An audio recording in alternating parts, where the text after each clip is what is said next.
let's try this again. Welcome to another edition of Conversations of the Heart. It is your boy T Till, season two, excuse me, season three, losing track, episode 12, the real about relationships with Miss Kimberly Reed. So, just gonna wait till up. There she go. So, um, first off, I appreciate you. I appreciate you for doing the show, for Thank coming on and doing this with me. Um, you are a man. You're an influencer. You're an author, speaker, but most importantly, you are a relationship motivator. And what drew me to you was I just got on TikTok, and I was like, man, like, and you came across my timeline. And I was just like, man, like she's talking some real stuff that a lot of people don't really talk about. And it had a lot to do with a relationship, and it had a lot to do with men, right? right.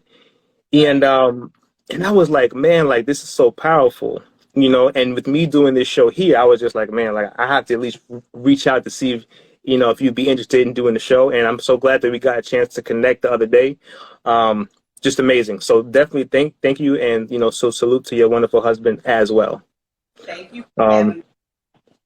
absolutely. So let's dive into it. So the name of this episode is the real about relationships, right? Yeah. And I kind of want to get real with you, right? Um, so when it comes to relationships, right? Well, let's back up for a second. Why did you actually take I guess, the turn to kind of talk to men, talk to more so about men than anything else? Well, because so I always say that I've been divorced 3 times and married once. And that's because I've been divorced 3 times. And the time I got married this time was the time that I felt like this was the marriage that I was ready to be in, regardless of what I thought in the past.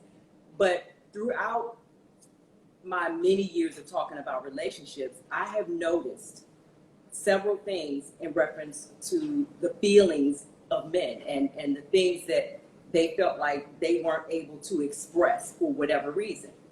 Mm, And we all know that a lot of the times men won't talk about their feelings because a lot of men say, that's how I was raised, to hold it back, not say anything, be a man, don't cry, toughen up. mm-hmm, I felt like something is wrong with this. I mean, I can talk about relationships all day long from a woman's perspective, mm-hmm. but I finally started learning. I'm not saying that I was the cause of all 3 of the other marriages breaking up because that's just not true. Right. I definitely messed up the one that I shouldn't have, but it was a lot that I learned from that. And I learned a lot from the husband that I'm with. Now, I saw, it was mainly when we lost our daughter at Mm, 16, mm, 2000. I saw how my husband jumped into survival protection mode, how he mm-hmm. tried to protect our daughters, and he just work. And I thought, wow, is he even grieving? And it wasn't for like a year or two down the line when I'm like, wow, he's just starting to grieve. Yep. And this happens a lot in a lot of different situations. Men aren't pushed to grieve relationships, deaths, anything, loss of a job, anything. They aren't pushed to do that, and people judge them for that. So I felt like in many areas I wanted to speak up for men without bashing women in reference to telling us how you feel and allowing them to see that women understand how they feel. Some of us Mm, may what we do. So I felt like it was my mission to start talking about that because I talked about, relationships and everything that I've gone through and other people have gone through and telling people, oh, do a woman like this, don't do it like this. Blah, blah, blah. What about these men? mm, There are men out here being dragged for several things. So I felt like once I started doing stuff like that, I'm like, this is it. Lord, this is it. This is mm-hmm. it. It just, something in me lit up when I can tell a man, you know what? I understand. I understand what she said to you, why she said it, but I also understand why she does not understand you. And that's because she makes you feel guilty for feeling the way you do. She judges you for feeling the way you do. And no one does that. But if I could make them understand that I understand, they would be more willing to talk to me. And I gave them a say, this is how I felt. Maybe what I did was wrong, but this is why I did it. And it wasn't that they were making up excuses. They were giving me what I asked for. I want reasons. I want reasons why you either cheated, why you didn't call her when you said you were, or why you treated her the way you did. I want reasons. Once I can understand the reasons without judging you, we all have a reason for feeling the way we feel, for doing the things we do. We have a right to feel that way. But once I let a man or two or three, now hundreds, know that I understand how you feel, I knew better how to communicate with them. And it just, on TikTok one day, February 28th, 2021, and I started doing that, and it just got crazy. Because I got thousands of emails. It just felt good to do that. Wow. And it did get crazy because now you have 500,000 followers on TikTok right now. So, I mean, that's huge. That is very much so huge. And you've actually defied a lot of what people tell you is a good business model when you get into this lane. You know, when I started coaching and things like that, you know, I had many people tell me, hey, listen, if you cater to women, you'll make so much money. Don't worry about the men, just cater to women and you'll make all the money. You know, they'll come to your shows, they'll buy your books. You just tell them what they want to hear and you'll have a customer for life. And that's how you become successful. That's how you go viral. And I said to myself, wow, like, and you kind of, your eyes get big because you realize how many people are doing that in this lane, right? So when you came along and you actually are doing this and you went viral multiple times and you were actually speaking to men, right? I think you are actually someone who you can say, no, we don't have to do it that way, right? And it's not to say that, you know, women are this or that, because women are beautiful. Like, you know, women are powerful, right? But there's a lot of things that women go through that men go through too. Like when I have different Zoom conversations with men, they complain about the same things that women do, right? We all want from each other. Like we all want the same things. It just seems like we don't know how to quite get there, right? So when it comes to building healthy relationships between a man and a woman, right, a couple, what would be some of your pillars, like things that you would say is an absolute must to build a healthy relationship? Okay, so you know how everybody will say, well, communication is the key. And it sounds corny, but your listening skills and your body while you're listening, that right there, whew, that was a hard lesson for me to learn. Because even though I discovered that me really listening and paying attention to every word, his actions, his body language, looking into his eyes when he was talking, that's all good. But not listening to just immediately finding something that I could jump in there and rebuttal, have a good rebuttal. Listening, say, well, I'm gonna get him here. Wait till it come out of his mouth. I know what he's gonna say. It was not thinking I knew what he was thinking and what he meant versus what he said and what he meant. So that listening, the art of listening and being calm and just chilling out. And if you don't feel calm and if you don't feel like you can just listen without arguing back, then excuse yourself from the conversation. Just say something like, baby, listen, I'm too heated right now to hear that. I'm too heated. Because a lot of women don't realize that even if you have a reason for being angry, right? Even if you have a reason for being angry with your partner, the fact that you're heated, you're never going to find out why he said or did or reacted the way he did if you are always, you know what I mean? You're not getting, because who wants to give you what you want when you're acting like the warden, when you're acting like you're a dictator, you're telling him, hold on, trying to come down the steps real soft, and he is 6'3", and how many pounds are you? 270. He can't come down the steps. That's a hollering right now. Anyway, but just basically listening to him and having the position of, I'm going to sit here and I'm going to sit here calmly. And not that I have to be stern or anything, but being in a position where he sees that I'm actually concerned about how he feels. And that I'm not, facial expressions aren't automatically judging him for how he feels. And that's hard for a lot of women, especially if you've been hurt before and if you've heard similar excuses or similar reasons, your mind goes back to whatever you've gone through in the past. So we have to put ourselves in a position of feeling like, you know what, this man loves me. He's coming from a place of love, and I need to take it that way until he shows me that he's not. You know what I mean? Yeah. So No, that's powerful. A long way, but it was basically knowing that he is coming from a place of love until he shows me that he's not in his actions, and you know, whether he gets up in my face while he's saying it, or whether he's whatever, swelling up on me or whatever. Well, many people know me. If he swell up, it's gonna be some things happening, because I don't play that. I don't play. Wow. And that's powerful. It's because I think a lot of men just want to feel heard. They want to feel seen, right? And I think, just coming from from a male's perspective, I've been through a lot of things even in my life where sometimes you feel like you don't get the opportunity to be heard. You don't get the opportunity to be seen. That's not a luxury for you, right? It's just pretty much like when they tell you about marriage, the one thing that they tell you is, all right, happy wife, happy life. Just shut up and do what you're told.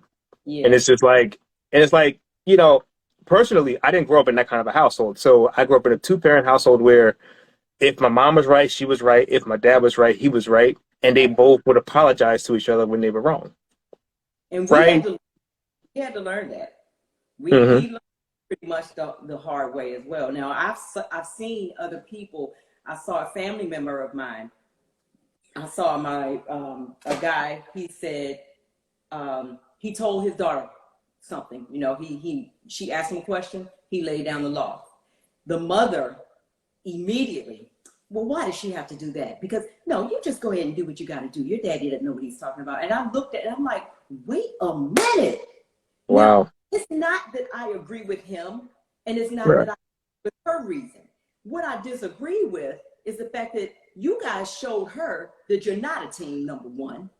You showed her that you're going to go back and forth with each other about whatever it is she wants, which is telling her that all I have to do is appeal to one of these, and I'm going to go with the one I like, with the answer that I like. It's disrespectful, because had he done that to her, she would have had a fit.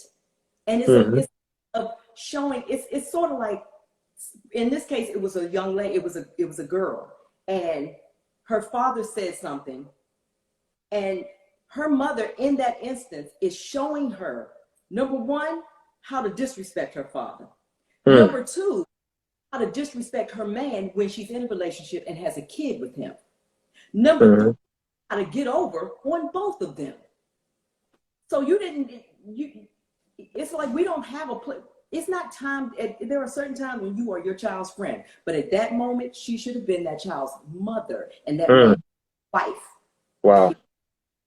And they could come and talk about that later. You know what I mean? Right. One of those things you have to learn to respect each other as far as what you say goes, especially when it comes to the kids. And we can get together and talk about that later. I don't know. It's hard because then he feels like, you know what? Go ask your mom.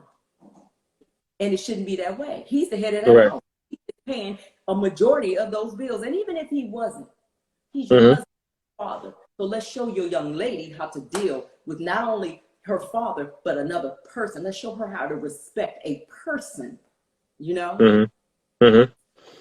And what you said about that is because when your kids are watching, right? Like your kids are watching everything. And I remember something that you told me, I think that stuck with me before, was just how well, like, I could guess your children, especially like your daughter, see you, treating your husband and your husband, of course, treating you well, right? Like, and just now they're in healthy relationships because of that.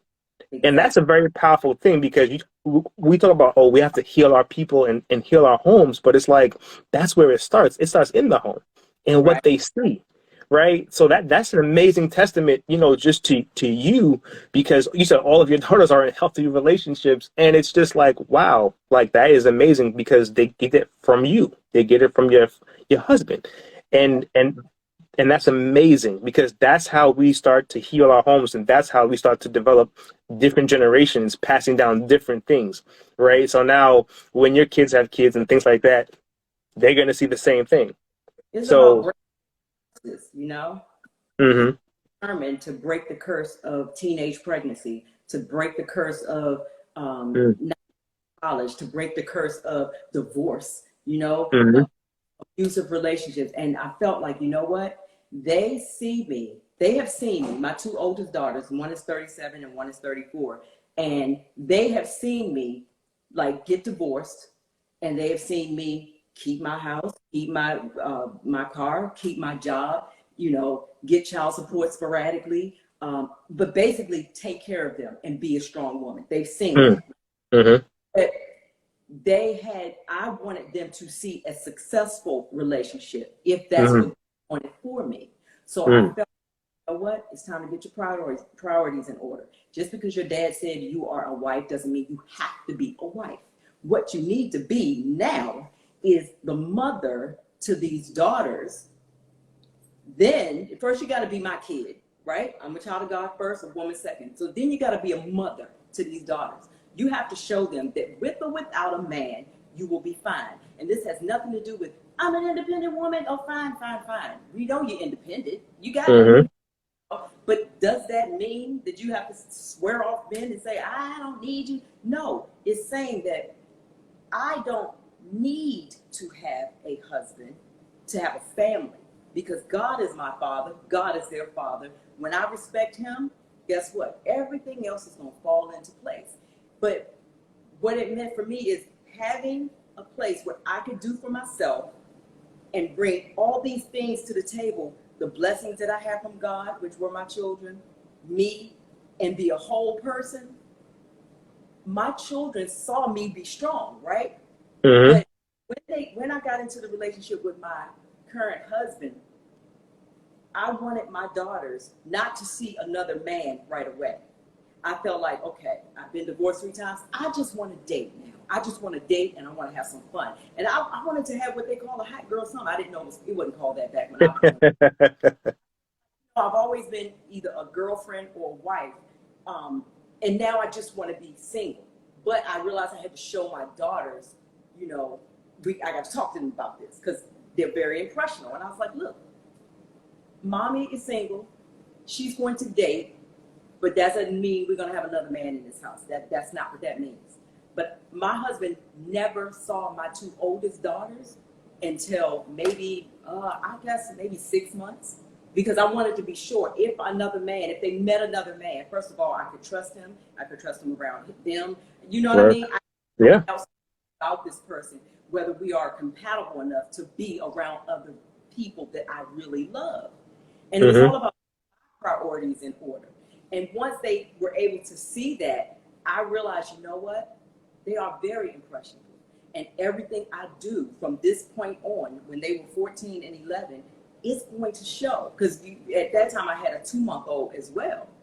wow, So I just said, when we got together, and maybe right after he proposed, my daughter, Nikki, was 17. And she said, Mom, if a man does not treat me the way James treats you, then I don't want to be bothered. And when wow.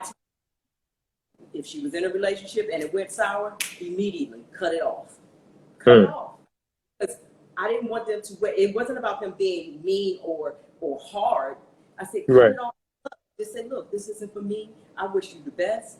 And you know what I mean? And they can't hold that against you. If they do, they're young and they'll get over it. But the fact that she saw that, and then my second daughter saw that, and now my 19-year-old, the youngest baby, she's 19 right now, and they're all in great relationships. I mean, when I say great, I mean men of different. These aren't people who are like 50 and 60-year-olds. My oldest daughter, her fiance is a young lady. Her name is Fiona. marvelous. They have a wonderful relationship. You know, they just, I get emotional thinking about it. My second daughter, Jack, married to Jeremy, and they have two boys. My oldest daughter has one son. He's 9. His name is King Kenzo. And then my second one, and that's JJ and Jackson. And she's married, and my son-in-law is like, oh my God. When I tell y'all, I would hook him up with my daughter if I had known him and she didn't.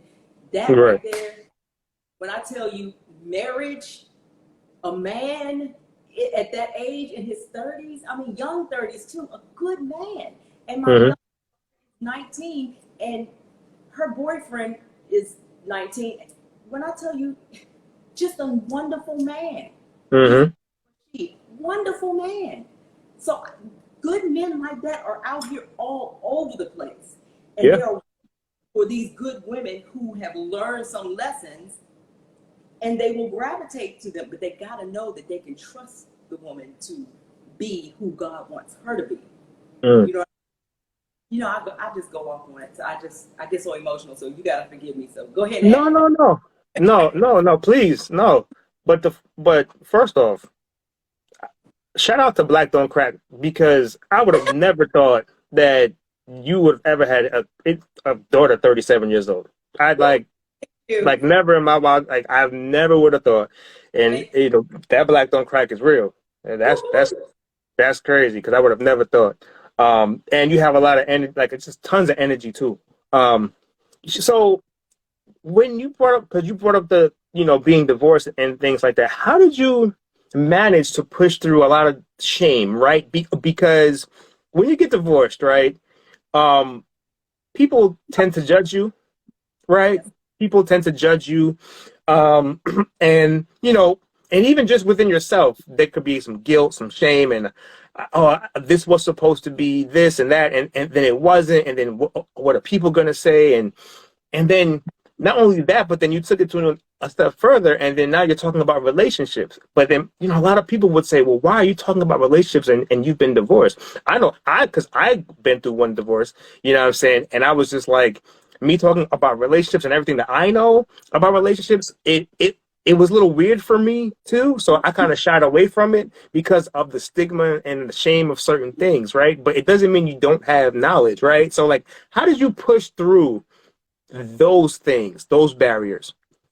Well, you know what, it was a bit of a struggle, but there was a lot of things that my father instilled in me as I was growing up. Okay, so I was raised by a stepfather, Bill Evans, and when I tell you the lessons he taught me, ooh, Lord, I mean, just being straight up, just being straight up. So. And then I was, you know, I have another stepfather, his name is Gregory Miller. And then I have a paternal father, his name is Gregory Green. Well, God blessed me with 3 fathers other than him. He blessed me with 3 fathers, and all 3 of them fed me things that I needed throughout my life, you know, at different stages of my life. And when I got divorced the first time, because I was so young when I got married, it was... it's me against the world, it's us against the world, we can do it, just young and dumb, you know. Learned a lesson, right? The second time it was that get married, because he's a good guy and he really loves you and the kids and da da da. But I knew that, yeah, I love him and he is a good guy. We have a great relationship, but we should have stayed friends. We should have stayed real good friends. That's where we should have stayed. And it ended, and I was the bad guy in that, and I've talked about that before. And the third one, guess what? I got paid back. You can just say I got that 100 times fold, right? Got that. Everything I did wrong was done to me plus some, and I didn't any of it. So when I was getting married the 4th time, yeah, of course I took some time and didn't do anything, of course. But when I got married the 4th time, there were people who said, why is she getting married again? Something's wrong with her. She has low self-esteem. Well, guess what? It was the total opposite. I didn't have low self-esteem. I didn't have like a crazy high self-esteem. It was none of that. What it was is me saying, you know what? Instead of me focusing on what people are saying about me, because a lot of people lied about stuff. Oh, she did this and she did that. Just lies. Just like, and I would say if I did it. But they try to throw these shameful things on you, and Mm-hmm. and then it magnifies, and then people started making up stuff for their own, and that was fine. But what I did was I separated myself from that, because I thought, the people that are trying to shame me, do I really care about any of them? Mm-hmm. Do I really, really care? Because I had to think, all the ways that God is blessing me, here it is. Another man has offered to marry me, and I knew there were different reasons for this marriage. I Mm-hmm. knew this was a marriage I took to God first. I knew that we went to counseling first. I knew that I did my homework. I mean, when people say check your credit and all, yeah, I did all that. But I'm talking about, I did the homework for me. You know, are you ready for this? Or what are you bringing to the table? Not financially. Are you bringing understanding? Are you bringing a listening ear? Are you bringing the real Kim? Are you bringing the Kim that God created, the wife in you that God created? Because evidently He wants you to wife everybody, not everybody, but enough people are asking. Correct. Are you doing different? Once I started thinking about all that stuff, the shame and stuff that people were trying to put on me, guess what? It didn't matter, because a good friend told me, he said, you know what? I can say his name. His name is Antoine. He might even not even remember. He's one of my husband's friends. But he said, people won't always like your change, but they'll either get with it, catch up, or not. Either Mm-hmm. way, live in your life. And that's exactly what I did. And a lot of those people who talked and tried to shame me, they needed me years down the line. And it's for different things. And Mm-hmm. I held it against them. But why? Because God Mm-hmm. was throwing all these blessings. Okay, now I got this good relationship and everything. I mean, this man is 9 years younger than me, came into my life. He took on an 11-year-old, a 14-year-old, and a 2-month-old, and raised that 2-month-old until the day she was gone. She was his best friend. Mm. Shame has no place. If the shame was what I was worried about, God would have never blessed me in this way. Never. I had to focus. What is going good in my life? Forget the people that's talking about you. Forget that. Are you happy? Are you happy with yourself? Mm-hmm. Because it's not just about this man. Are you happy with you? Are you happy Mm-hmm. with this? You know, are you making the right decision, not just for you, but for three that's looking at this man that he already loves? Mm. You know, and that was a way I was like, you know what? Shame vanishes. It Mm. vanishes. It has to vanish with me. It Mm. doesn't have to be anybody else. It makes a difference what I think about it. And Wow. I say that this marriage hasn't always been peaches and cream, but God, when I tell you now, I don't regret any of it. I don't regret the marriages. I don't regret the dumb stuff I did in the past. I don't regret any of it, because I chose to learn from it, to learn how it affected the people in my life, and how Mm-hmm. every decision I make affects the women that I brought into this world. Mm. Mm. It's nothing. That's another long answer, isn't it? No, but I think that that's a necessary answer, because it's like I said, a lot of people going through this. A lot of people, like, go through one divorce, and it's like and it may not even be shame from other people. It could be Right, guilt from within yourself, right, right? Because especially with believers, like believers in Christ and stuff like that. It's like a lot of times you carry this guilt of like, oh man, like we made vows, we did this, and then like it didn't work, and like it's gonna be a shame to God. Like it's just a lot of stuff you go through internally, even for yourself and your heart. Because let's be honest, most of us are our own worst critic. You can probably yeah, pick out a lot of bad things about yourself, right? And just say, well, okay, well, I'm not this. But when something like that happens, it's like, wow, like, you have right, to go through that grieving process, but then also you have to deal with, yeah, the shame that you feel. Like, okay, now I have to tell people that this didn't work, that didn't work, and then I don't know, and then it's just like, you feel like you're a disappointment, right? right, And then you go through the trauma of what other people, even what the other person may have said about you. So there's like a lot of layers to divorce that happens. So it's great that you have that answer, because that can really bless somebody, because it's just like that. There comes a lot with divorce, Oh and yeah, not even just about financial or this. It's just a lot of like mental and right. spiritual hurdles that a lot of people go through, and it prevents them from a lot of people from going to the next step, from going to the next level, from meeting that person, right? It just puts them in a bad place. So, And accepting responsibility for my actions, yes. Mm-hmm. big part of it, because yeah, in the first marriage we both did dumb stuff. You know, we Yeah. was young. We were Yeah. young. The second one, even though things, I can't take the entire blame, but I take the bulk of it, and it could have been fixed had I not checked out. You feel me? Right. The third one, that look, I just take that with a grain of salt. It is what I take a L, you You know. guys just check it up to the game. Just check it up But to the game. my taking responsibility for, like, apologizing to the man that I hurt, that was Mm. key.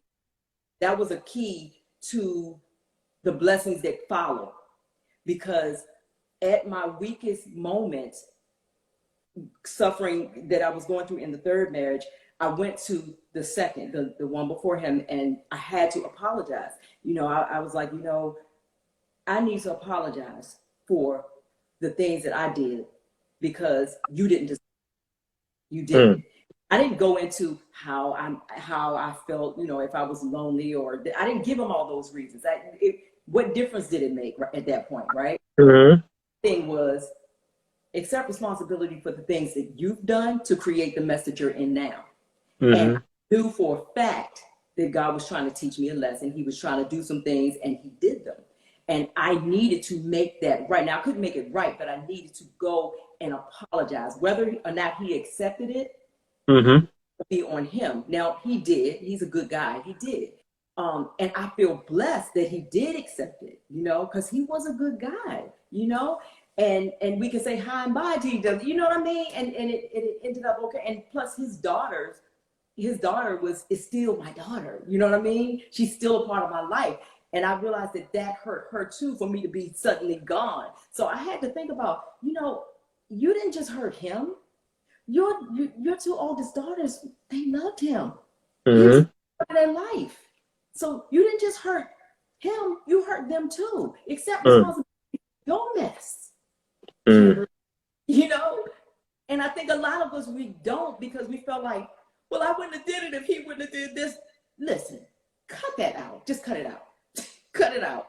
Yeah, we both could have did some things differently, but I Mm-hmm. had to accept responsibility for my role in that mess. Once I Mm-hmm. did that, I can't.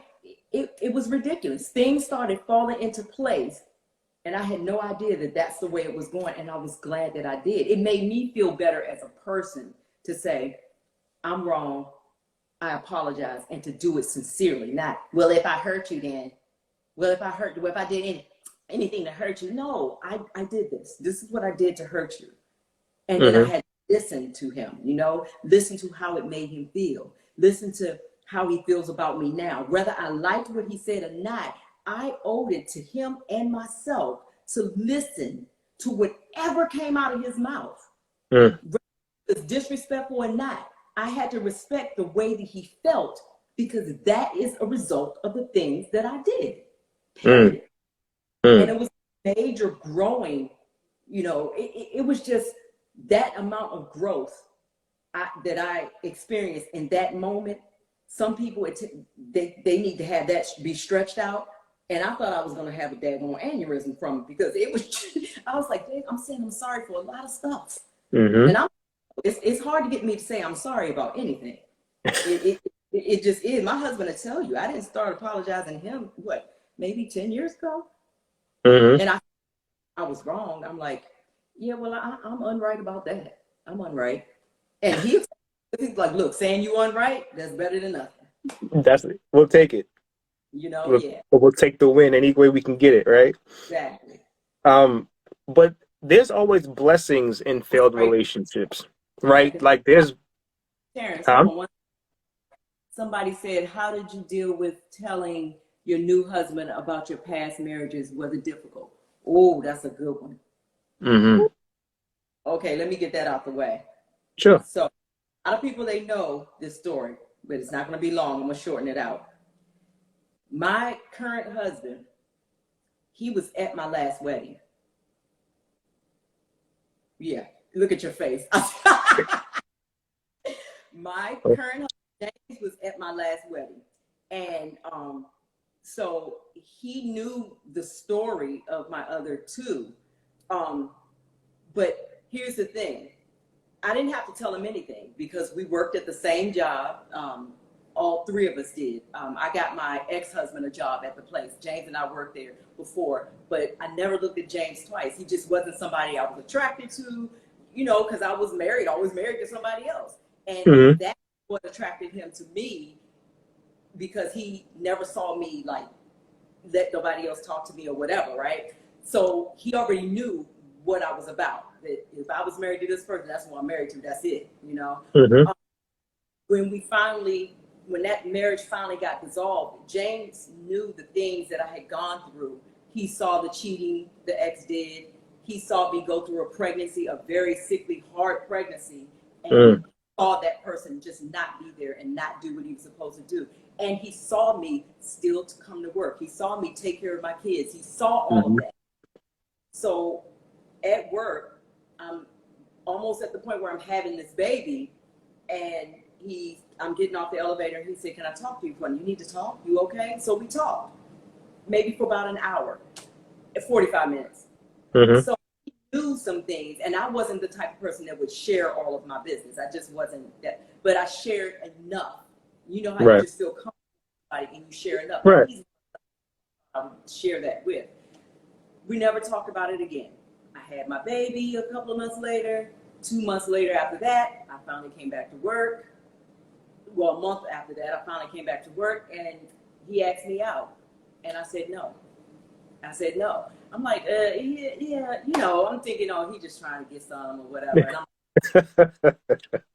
first of all, he's too loud. Second of all, he's young. You know, and he's tall, he fits all this other stuff, but the personality, I'm just not getting with it. You know, all of that. And I'm like, no, I just need to be single for a while. I don't need to jump back into a relationship. I don't want to go out on dates. I was just against it. A couple of months later, and I'm like, I need to get something. I needed to get a tattoo covered up. And all of my friends were gone. I finally used that number. Can you go with me to do this? And he did. He went me to get it covered up, and I made a fool of myself. And he was just so turned on by the fact that I was going to take this pain to do this, and he gets to be there and all of this stuff. We ended up talking for hours while I ate like a man across from him. He took me to get something to eat after the tattoo, and I ate strawberries, and I just ate like a man. It was good that I just felt like I'm gonna be who I am from the door. If I eat like a man, I'm not eating a salad. I ate a bunch of these strawberries. And I'm telling him some things that I went through. And I'm like, in my mind, he gonna get up and run away from this table. He gonna get up and run. I'm like, he can't go nowhere because he rode with me. He had his own car, but I don't go out with nobody. You know, you dating, you drive your own car. But I'm like, he's gonna leave, and this is gonna show me a lot about who he is. And it's gonna, he's a favor, you know. If he can't accept this, he's gonna do me a favor, and it is what it is. Because I never wanted to be fake and let him think, oh, I'm not affected by this relationship. I'm not affected by what I went through in the other two relationships. I'm not affected, but I can't let him. He needs to know I'm affected by it. Right. He needs anybody around my kids. So I was shocked. He took it. And let me just get this out the way right now. I decided that moment when he didn't run away that I was going to have my first one night stand. Hey. Yeah, I know. Isn't that crazy? I was going to have my one night stand. And yeah, I blew his mind. Yeah, I did. Until I found out that a one night stand is supposed to be somebody you don't know and you never see again or whatever. But I didn't realize it at the time because I didn't know how to do the one night stand, you know. But he didn't run from the drama. You see, he didn't run from it. And I've always been a component of not telling all my business, because I'm like, stop telling men all your business. They don't need to hear about your every ex-boyfriend and da-da-da-da. the way I told him was different, though. It wasn't bad mouthing everybody in my past. It was, this marriage didn't work because we were young and dumb. This marriage didn't work because I was dumb. This marriage didn't work because, and then he saw all the stuff that happened there. So I didn't do anything bad because he saw that. It was the way I told him, which is why he could accept it with and be open to dating me, because he knew, okay, if something goes on with me and her, she's not just gonna badmouth me. She's not gonna drag me through the mud. You know, he felt differently. Like he's been with other people who say, my baby daddy did this or that, and he just didn't want to be a part of it. Right. And I felt like, you know what, I'm on to something, because he may not be the one, but I'm never gonna drag an ex for what? It isn't. Why? It's over. Why are you still dragging him? So he appreciated that, and that's how I told him. And it is. Wow, I like that. I didn't know that. That's an incredible story. I ain't gonna lie. Am I sure? Wait a minute. I'm sure your new husband. Wait a minute. I can't see everything. Whatever. So. Oh, okay. Your now husband waited you out. It's important to note that you maintain your integrity as a married woman. I'm sure your new husband was drawn to that. Yep, you're very right. He was very drawn to that, because that was the one thing that he told me. Seeing me come to work, knowing the drama that I was in the middle of, seeing me come to work, he didn't see me like trying to date other people and make the guy look bad. And even when did start dating me, when I finally said yes to a regular date, he went to him. He went to my ex, and he said, hey, you know, because we all worked at the same company. No, they weren't best friends or anything like that. Right. But he knew who he was. He went to him, and I was shocked, because I was sitting in the office outside of the office where he went, and he said, look, are y'all still together? Because I want to take her out. And of course the guy was like, oh, you can take her out, F her, you know. But something said, I thought about my mama, my grandmama, my daddy. I was like, you know what? He said, look, baby, whatever you do, always with class. Whether her heart is on the bottom of your foot, you stand in class, you stand in dignity, you stand in a queen's place. That's what you do. Your heritage is not one of weak women. That's not what you're about. And as hard as it was, now I didn't want to be with the man, but of course it's hard to hear somebody say, F her, Wait, I had a baby that he begged for. Why would he say that? I didn't do anything wrong. I mean, he did all this. Why is it F her? But when it was, a man was man enough to come to him, say, I want to take her out.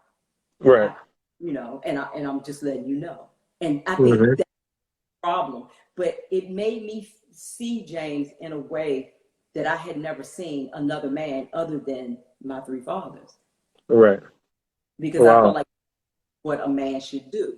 If you know, you know, or if you work there, let's just get this out in the open, because we're not. And I told him, I don't care, we're not together. We're divorced. You don't have to do that. But as a man, I had to respect his decision to do that, because that's how he was raised. Right. And I appreciate it now. Yeah, and being in the workplace, it could get a little, got a little sticky too. So that's definitely a salute to Jay Reed for that one. Sonia Patrice says, "I'll drag your exes for you." Oh, okay. So she ready to fight. Oh, she ready to fight. Okay. My little sister. She ready to fight. So when it comes to those relationships, there's blessings in failed relationships, and I know that a lot of us, like, we always want to get it right the first time, you know, especially in relationships, right? But in business, a lot of times we don't get it right the first time. We never do, right? Like, it's like sometimes it takes like 2 or 3, 4 businesses, or you might write 2 failed books before you have a bestseller, right? Like, but in relationships, we always, and I understand where it comes from, because it's like, you know, you just want to get it right that one time, right? But that's why it's so important that you give yourself the grace that you need, that, you know what, you may not get it right the first time, right? But Mhm. as long as you learn the lessons that you need to learn along the way, because all things work out for what, all right? You're Yes, good, indeed. right? Yes, So indeed. you went through all of those things, right? And it got you right where you need to be today, Mm-hmm. right? Absolutely. And that's so important is to note is you may have wanted to get something back the first. I mean, just that one. You want to say this is the one, right? And you wanted to get it right that one time. And it's what, and you might look at that as a failure, but the thing about that is that failure that you thinking that you take, that L, that loss, quote unquote, is really just a lesson for you to prepare yourself to get to exactly where you're supposed to be with who you're supposed to be with. And Exactly. like you said, sometimes you have to push through the shame, right? Because people are going to talk. You can't stop people from talking, but really, it's not what other people say about you, but also it's what you answer to. But it's also Exactly. about what you tell yourself as well. That's the Exactly. biggest thing. Because if people start telling you stuff about yourself and then you believe it, and now you're repeating those things to yourself, and you start believing that, then that's when you sabotage yourself going forward, Exactly. And right? it And keeps so, happening. mm-hmm. And so, but to your credit, you took that and you empowered yourself and you stood 10 toes down on what you believe in and you held yourself accountable, right, for the things that you've done and you owned everything. And now, years later, you're in a successful marriage, right? Right. And I think that's all that matters is where you end up. The Right. journey is the journey, period, Exactly. right? Like the book Relationship. is the book. You exactly. And those you know, the those three marriages put together, I mean, they were shorter put together than the relationship that I am now as a whole. I mean, because you See, talk, we'll be 20 years married on September the 2nd, 2022. And then we've been major. together years. That's So big.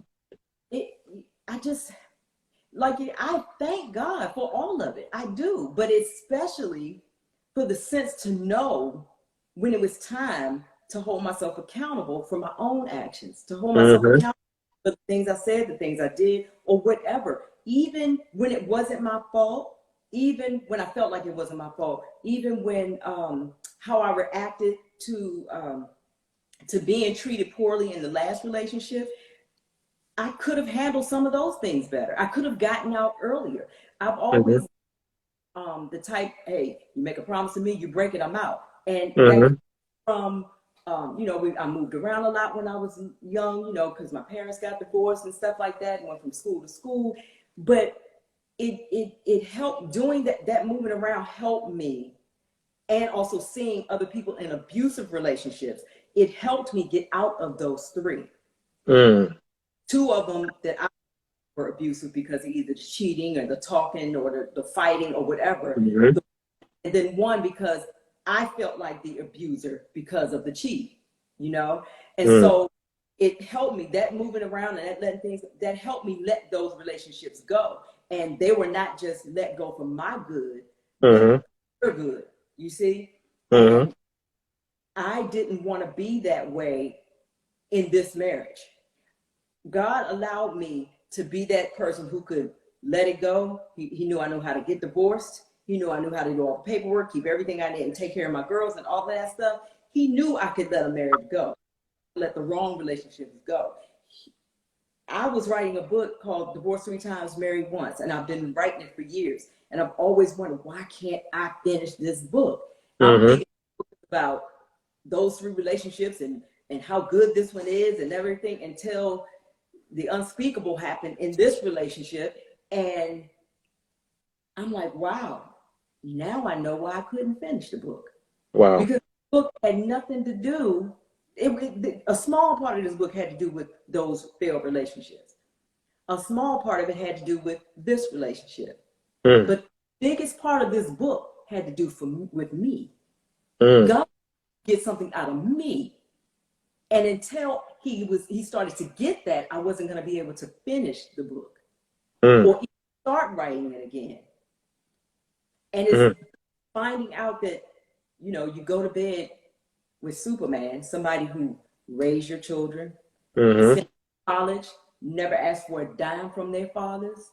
I mean, I say, bought their first cars, sent them to proms. Everything that a blood father does, this man did for our children, right?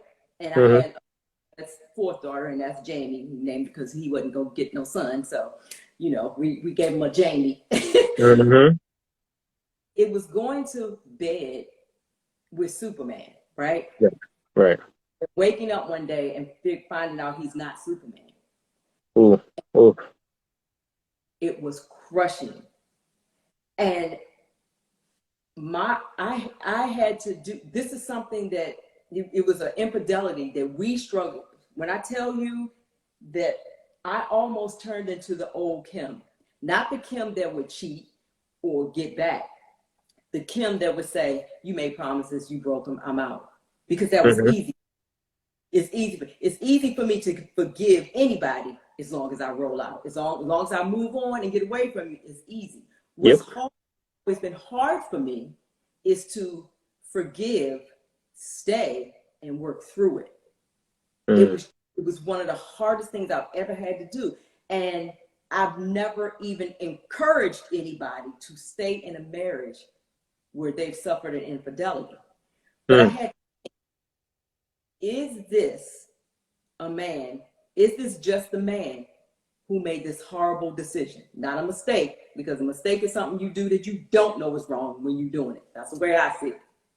Is this the man that made a horrible choice to do something to somebody who's good to him? Is that all he is?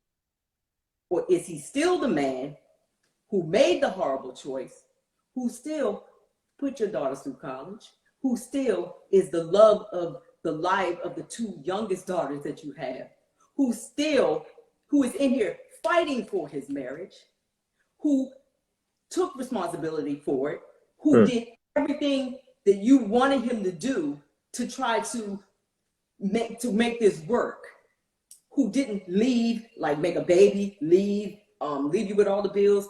Or is he all of that? And he was all. So at this moment, I had to do the hardest thing I've ever done in my life.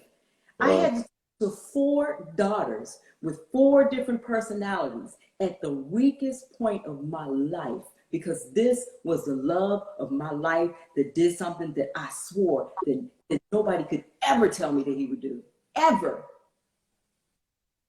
God come out of me.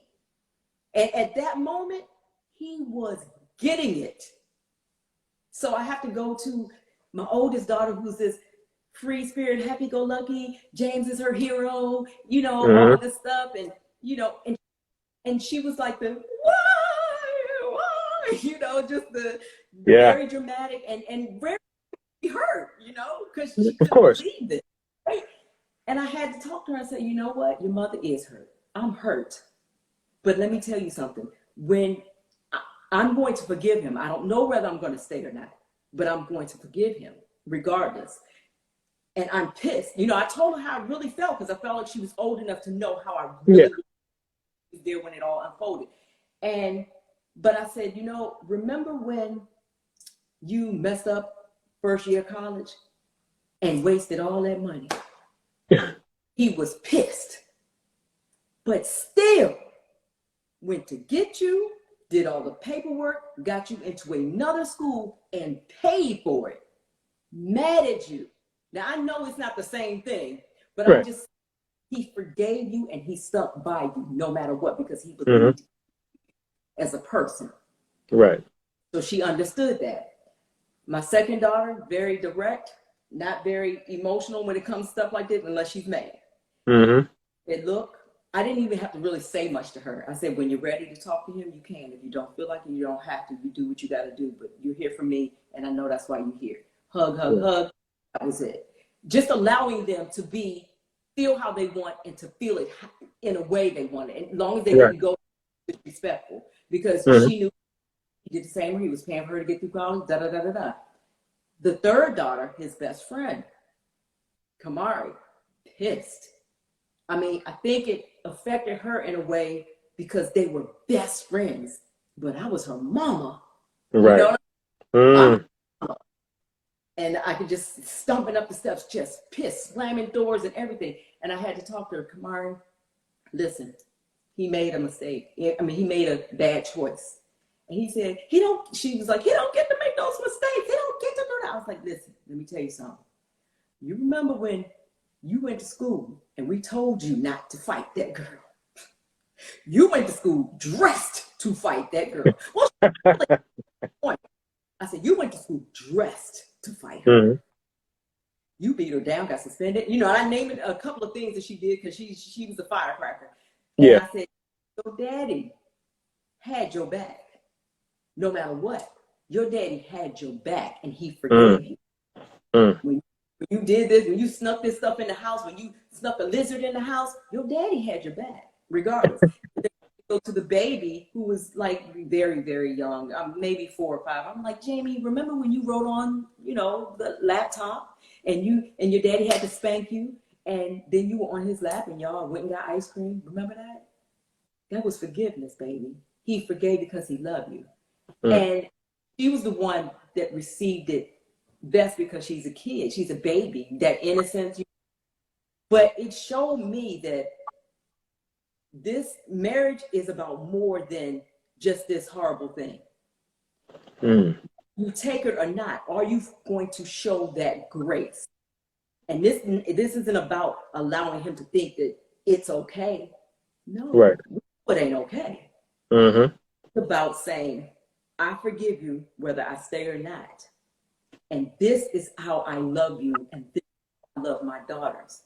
Because when you're a woman with kids, stuff like this goes on. We forget sometimes that our children, they're looking at us. They've seen me be strong, but they need to know that it's okay for me to be weak, for me to be hurt, for me to be mad, and I can't hide that from them. I can't, I don't want to fight the man in front of them and all that stuff. And Right. yeah, because I fought him. Like, we're not gonna pretend like I didn't. I did. Right. I fought it. I broke some stuff. Yeah, Anyway, I'm gonna say that for the book, but it was more just about me being the person that God wanted to bring some things out of and teach my children and learn myself. And at the same time, I didn't realize I was teaching my husband. I was teaching him, not that you should know what you had, but this the stock that this woman is made of. This that would normally boot you out in the street or normally say, I'm gone. And he knew how easy, not how easy it was, but that it's easier for me to forgive and let you go. Yeah. Yeah. He knew how hard it was for me to forgive and allow him to stay. And I think a lot of women, they don't understand. Well, they want to understand, or they try to understand that staying is strong, but they really feel weak about it. And that's why people don't allow people to judge you for staying with somebody who cheats on you or who cheated. Let it come from what you feel like is best for you. Right. And so different people try to shame me. Oh, your relationship was this. Yeah, he's the same. He's just like any other man. Guess what? He's not like any other man. He's like himself. He's like the man he is.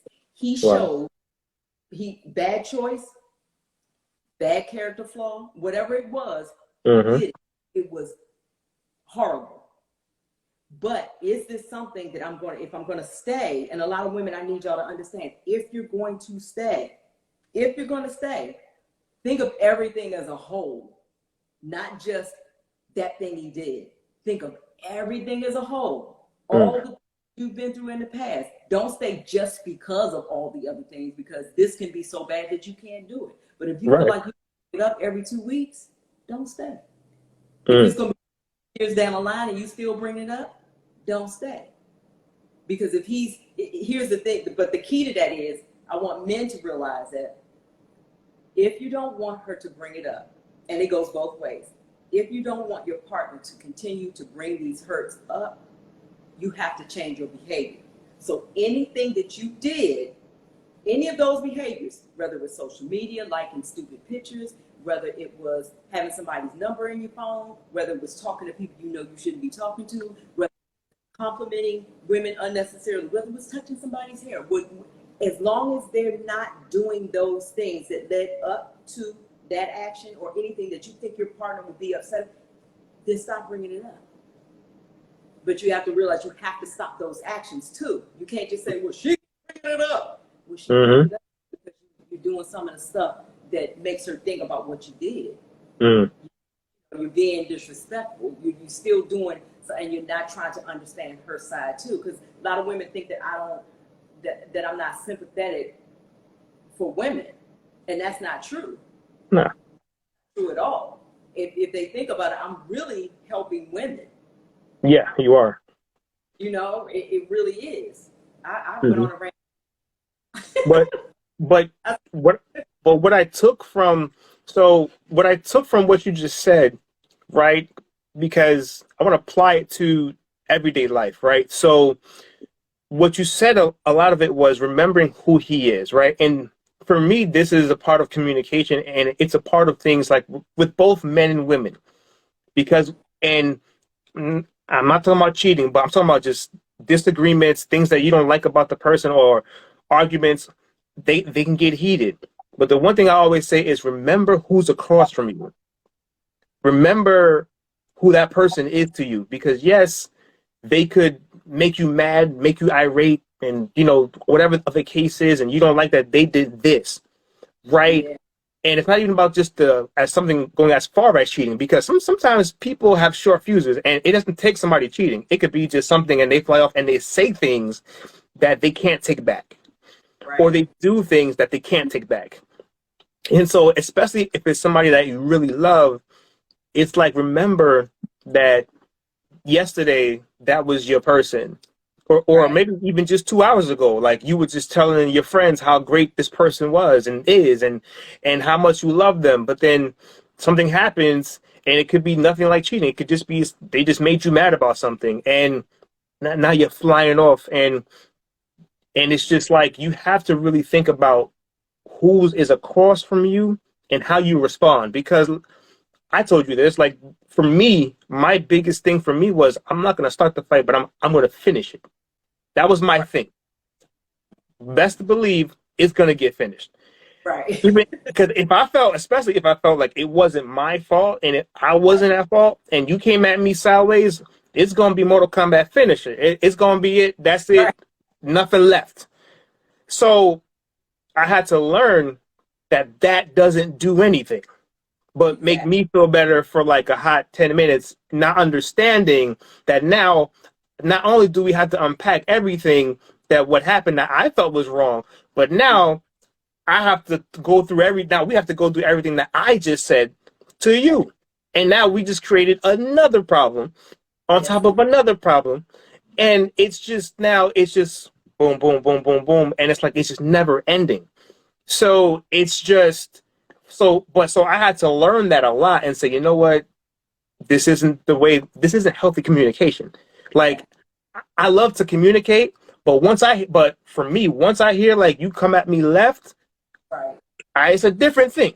So right, I made a conscious effort to say, you know what, I'm going to respond in love. I'm going to respond in compassion and empathy, because sometimes when people come at you a certain way, like, it's like, it may not even be about you. It could be about work. It could be about family. It could be just a lot of different things. And because people are suffering in silence, and it could be your spouse that's suffering in silence too, because they haven't told you certain things about what's going on with them. So it's really building that bridge and saying, okay, well, why do you feel this way? Well, why did this happen?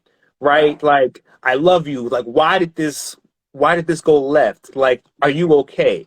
Right? And then a lot of times that opens up a different line of communication versus, oh, word? Oh, okay, well, let's go. So I just think we have to build out like just a lot of different healthy communication methods between us. And not only if you are the aggressor, but then also if how you respond to the aggressor. Exactly.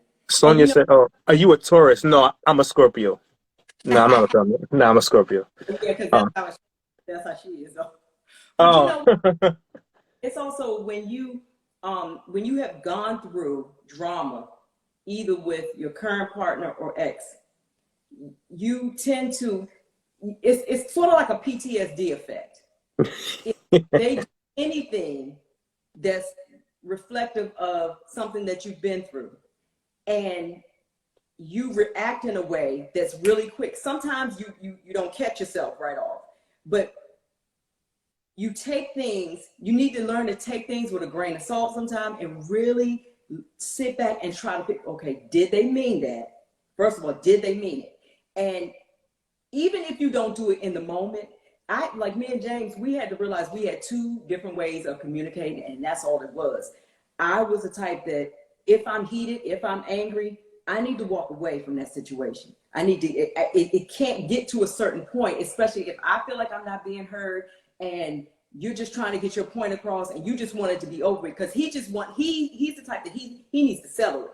He needs to settle whatever it is, because I don't want to go the rest of my day and have this on my back. I just can't do it. Let's talk about this. What's going on? He don't want me to leave and be mad all day, whatever.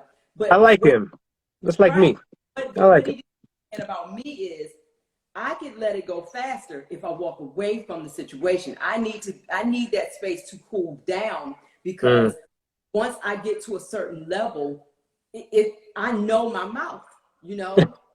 I know, I know, and I'm never trying to be that person if I don't have. I want that to come out, not towards the person that I love and that I'm spending the rest of my life with. So we had to learn to meet each other in the middle once we learned that that's what we need. And I had to tell them, look, if we get in a heated discussion and you notice that I'm walking back and forth, and I'll say, look, I can't do it. I can't do it right now. Once my hand go up, just don't, I'm not trying to be disrespectful. I'm trying my best to remain respectful. Right. I'm not putting my hand in your face. I'm like this, I'm putting it up, and I got to walk away. I got to walk away. I got to. And he's saying, but I need to talk. So I had to realize, okay, let's do this. Instead of me sleeping on it and going, waiting for the next day or 2 days, why don't we meet each other back here in about 2 hours? Give me 2 hours. And and do that, make that whatever time limit that's agreeable between you two. But I need a minimum of 2 hours to come. I need to listen to some music. I need to go, look at a funny comedy show. I need to do something that's going to bring my stress level down, even if it's just take a nap, light some candles or whatever, or write some poetry or whatever. Let me do that. And I knew he was not going to be relieved unless he could talk about it. Right. So we met each other in the middle, and we talked about it that way. It's just all about trying to meet each other in the middle, and both of you not trying to have it your way. Yeah. And that's true, because I'm more like him in a sense where I like to just get it done. You know what I mean? Because I want to get back to the love. I want to get back to that, right? Like, because you leave me alone too long. I'm not gonna want to talk about nothing no more. Like, I'm just not. Like, I'm not gonna want to talk. That was like yesterday. Like, don't bother me about that now. Like, that's just me. Like, I'm like that. So you don't want to talk about that. Like, and we can't just always talk about things on your terms. Right. That's not gonna work. You know what I'm saying? Oh, so when you good and ready. Like, that's not the way life works, right? So the compromise is amazing because it gives you the time that you need to cool off, right? And then it gives him the answers that he needs to come together and have that conversation, which is important to both of you. So that compromise is really good, and that can help a lot of people, because normally it's like, well, I'm just not going to talk to him, and I talk when I get good and ready. And then he or she is like, well, I don't want to talk no more. I'm done with it. And now you guys go through this cycle of days where it's like Monday, Tuesday, Wednesday, y'all awkwardness. It's like, weird, right? I'm good for shutting. Like, if I don't have to talk about it, I won't talk about it. He knows that it's still an issue. But I was the type, if I'm gonna walk away from it and if it's gonna get me upset, I'm like, you know what, And he never wanted to see me get to a place again where I cut him off, because he knows my past is, and it's not just in relationship, in man-woman relationships. It's with anything. Like, I have at least 2 sisters that I have cut off before, and that's not cool. and even though I felt like I needed to do it, but it was for like almost a year. You know what I mean?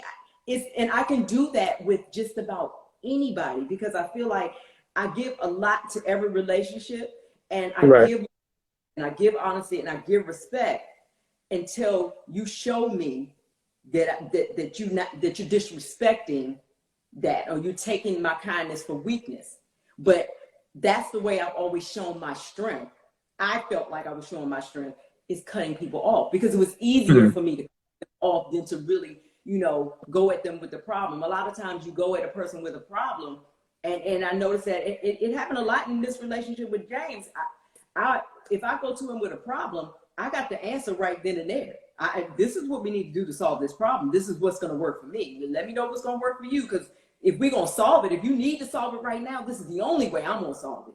I wasn't as flexible as I should have been, which made me go, all right, babe, okay, whatever. All right. And see, it happens in a lot of relationships that the woman will blah, blah, blah, blah, talk. I'm not saying she doesn't have a right to feel the way she feels. I'm a woman. I know what you're going through. I know where you're coming from.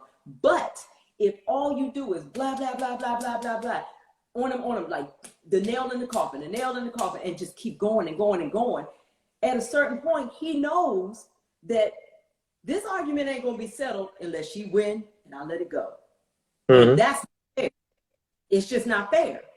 And so I had to realize, you know what? He's doing that a lot, which means he's going to start holding resentment about some things that I think are settled. And the only reason I think they're settled is because I settled them the way I wanted to, and he let it go. But ain't nothing settled by if both people aren't okay. It don't have to be. He would have felt better had, say for instance, he would agree with me and things were to go my way. And I'd be happy about that. At least I know he agreed because he felt like he should agree, and not because he gave up, because I wouldn't shut the hell up. And so that was a hard thing for me to grasp. Shut the hell up, Kim. Shut up. Just be quiet. There's lots of men that do not want to go home because they do not have a safe space. Right. And I'll be honest, there are strippers out there. Strippers, you go to the strip club and you think that they just are dancing for money, right? You know what they're doing? They're sitting down, having a conversation, getting money.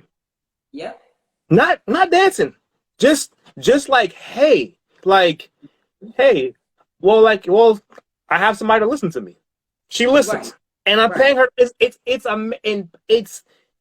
It's amazing what you see. Like, men stay at work sometimes 10, 12 hours. You think because he wants to? Not because that's where he may not want to go home. Right. There's a reason, and even sometimes when your man pull up and he pulls in the garage and he sit there for like 20, 25 minutes, it's probably not a safe space. Right. And I've heard this from multiple men. I'm blessed that he didn't have to do that, but I can say that it's people in general, because there were days when I just sit in my car and stay in the drive. Now, I'm not saying he was necessarily doing anything wrong, but after that incident so many years ago, I just didn't want to go in. I couldn't bear just to see the house. I didn't want to see the house because of what I felt like we had went through. Not that anything happened in my house, but the pain that I was experiencing from that house and from the relationship. So I know what you mean about staying outside in the car or whatever, because women do it too. They do the same thing. I mean, a lot of people really talk about it. Yeah. A lot of people go to the mall not because we really want to shop, but that's the only thing that's going to make us feel better at the time. You know what I mean? So men they do some of the same things, and it's not right. It's not right that a man should go to a strip club and get this attention or whatever, because that's your woman, that's your house, safe or not, go in your house. Let's get this straight. Don't, it's one of them things where I understand why you do it. You know what I mean? I understand why a man would do it. Like, I've talked to several men who said they've done exactly what you're saying, right? And what Yes. I did was I said, you know what? I know why you did it. Because you knew that when you walked in the door, she was gonna say, can you pick your shoes up? Why didn't you put Dad, I came home and the lid on the toilet was up. Now, you know it ain't really about that lid. You know it ain't really about that. You know it's about the drama that y'all had 2 or 3 days ago, maybe 2 or 3 weeks ago, and y'all didn't, but you don't want to hear that as soon as you come in the door from work. I mean, Right. and I try to talk to people and tell them, look, even if you have a right for being mad, even if you have good reason for being angry, upset about something you asked to have done 2 or 3 times that week or whatever, coming through the door to instant friction, to instant negative energy is not going to want. I mean, he's a grown ass man, excuse my language. He's grown. The last thing he wants to come in there and do is hear you running your mouth about the shoes in the floor, about the coffee cup in the sink, about, can he come in the house and sit down and drink a daggone beer? Or give the man some iced tea, some lemonade or something? How was your day? How was your day? And give it off that day, by the way. Or I've learned that the quickest way to get him to do whatever it is I want him to do, and that's what I'm trying to teach. A lot of women know this, right? We know that. Women in their 40s and 50s, and we know this already. And some in their 30s. My daughters know it. My youngest daughter knows it. She's 19. Well, she'll be 19 on the 14th. But the quickest way to get to him is the honey.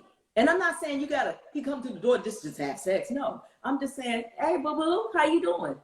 If I ask James Reed, hey, dog, if I say, hey, dog, honey, the man will fall on his face. What do you need? What do you need me to do? What do you need? If he come through the door and I pop him on his butt, I can treat him like a little, I don't know, just whatever. He will do anything, just about anything. What do you need? What do you need? What, you all right? You need anything? Going in this pocket, I don't want your money. I just like you. I just like you today. I just think, all they want that, a compliment, anything. And then I wait maybe 15 minutes. Oh my God, boy, you left that toilet up again. I'm gonna have to pop you in the back of your neck the next time you do it. Now he knows how I wanted to say it, but because that way, and because I fed him before, it's about building that relationship. And that's what I'm trying to do on social media. I'm building relationships with men by showing them that I understand. Like, you can't tell somebody how to live their life and what they're doing wrong until you show them you understand what they're doing right and wrong. You understand how they feel about whatever it is, because they're not always wrong, number one. They're not always. But you have to build a relationship with somebody before you can get on them about anything, or before you can have a constructive conversation about anything. Acting like none of these mama, a lot of them call me Auntie Kimmie, little sis, big sis, whatever. But they do that because they're listening to somebody who's not going to judge them for feeling the way they feel. At the same time, they know I'm not going to pacify them. You know what I mean? I'm not going to say, well, I feel sorry for you that you had to go that. Sure, some men are getting dragged. And I'm like, you know what? Nobody deserves to be treated like that. Nobody wants to be treated like that. And, people have to understand that men go through these same kind of things. Because I turn these situations around all the time. We think a man cheated. He gave you these babies. Now he cheating on you, leaving you with the kids. Guess what? There are women out here every day, got men taking care of their kids, men that fall in love with their kids that they did not create. And then this woman wants to go out and hang out and be with other men and do things on social media. And then they'll drag him because he don't want to stay with the kids that he didn't create. Whether he loved drink. And I'm like, we gotta stop acting like these men aren't going through these types of things. They are. And you wonder why some of them are angry and and I'm not saying it's right to treat other women bad because some women treated you bad, but I'm saying there are reasons, just like there are reasons that women, I'm this independent, I don't need this, I don't need this. Don't listen to what she's saying. Think about what she's going through. What made her feel this way? Don't put her the way she feels and why she's saying it. Think about why she may be thinking that way.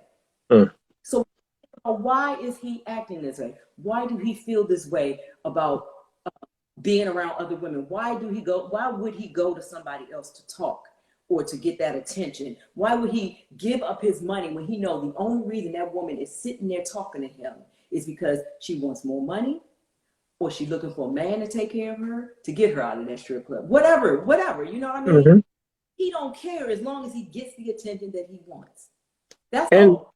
it's the attention, and it's the release of what's being built up or what's been built up. Right. You know, it's because the one thing I will say, both men and women, you know, they need to go to therapy to really unpack a lot of their stuff and a lot of their traumas, and so that they can start to recognize what triggers them too. Right. And Right. and I know, like, sometimes in our community that's taboo.